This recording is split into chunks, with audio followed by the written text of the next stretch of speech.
How does Kantian deontology determine right and wrong?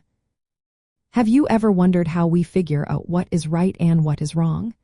Immanuel Kant's deontology offers a fascinating approach to this question.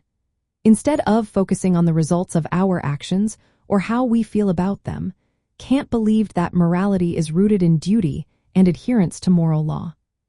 This means that our actions should be guided by reason and universal principles, rather than emotions or consequences.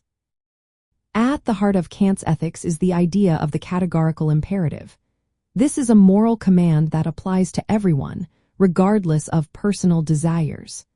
Unlike hypothetical imperatives, which depend on individual goals, the categorical imperative demands actions that everyone should follow.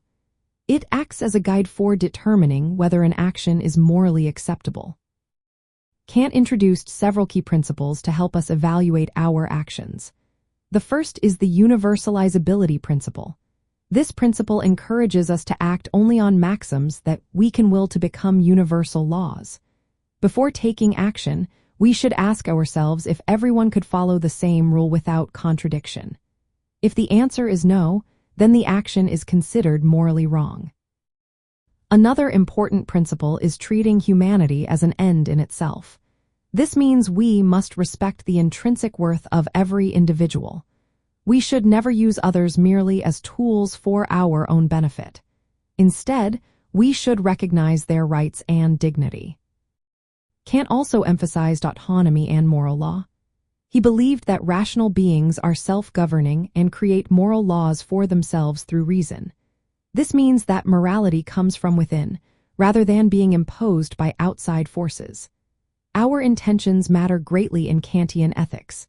An action is considered moral if it is done out of a sense of duty, not for personal gain or emotional reasons. In practical terms, Kantian deontology guides us to ask specific questions when making decisions. We should consider if we can will that everyone acts according to the same principle. We must also ensure we are respecting others as autonomous individuals. Lastly, we need to reflect on whether we are acting from a sense of duty to moral law. Kant's approach provides a clear framework for ethical decision-making. It emphasizes consistency, respect for others, and moral responsibility. By focusing on the inherent rightness or wrongness of actions, Kantian deontology rejects moral relativism and consequentialism. In essence, Kantian deontology determines right and wrong by requiring that our actions align with universal moral laws derived from reason. It places moral worth in our intentions and principles rather than the outcomes of our actions.